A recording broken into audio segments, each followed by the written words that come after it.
In 2014, there was a big poaching crisis around rhinos and elephants specifically. And as a company, we want to do something about that.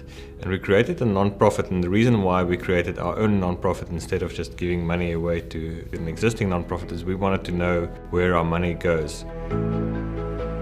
I'm Jan van Rensburg. I work for EPI-USE Global Services, and we look after multinational clients, mostly focusing on HR and payroll projects. 1% of all the revenue that we make within the commercial businesses in the group gets funneled towards ERP, and that's 1% of revenue, not profit, so it's a big number for us. Doing that, we cover all ERP overheads, and we can give external donors the assurance that their money flows through 100% to projects on the ground.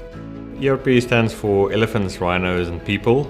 We're working on elephant and rhino conservation through a poverty alleviation strategy because the two are closely linked. We found that local communities living close to the animals are the best protectors that we've got and the first line of defense.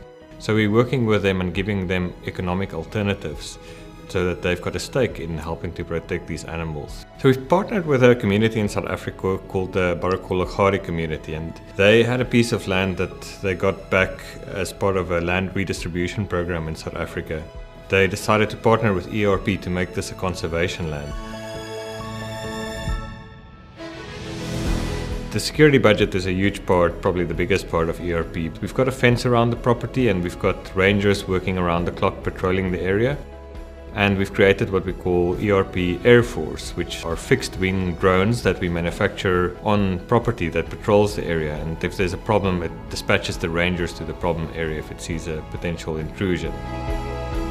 The honeybee projects are an interesting one. So an interesting fact is there are a few things that elephants are really frightened of or scared of, but honeybees are one of them. And the reason is if the elephant gets stung in their trunk, they can actually get a serious injury or even die from the bee sting. So they're very afraid of bees. Now typically what happens in Africa, there's a lot of elephant-human conflict. People want to do agriculture and they plant crops, and then elephants who are free-roaming come through that and destroy the crops, and then the elephants and the humans bump heads.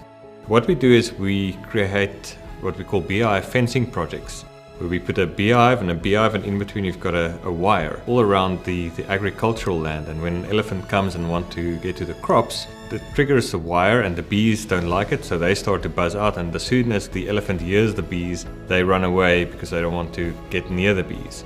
So we protect the crops, and not only that, the community can harvest the honey that they get and they can sell it and make money from that. Another project that I can tell you about is Bikes for ERP. We've distributed over 700 bicycles to kids in rural areas so that they can get to school and back easier. Does giving a kid a bike make a difference to their school attendance and their grades? And the answer is a resounding yes.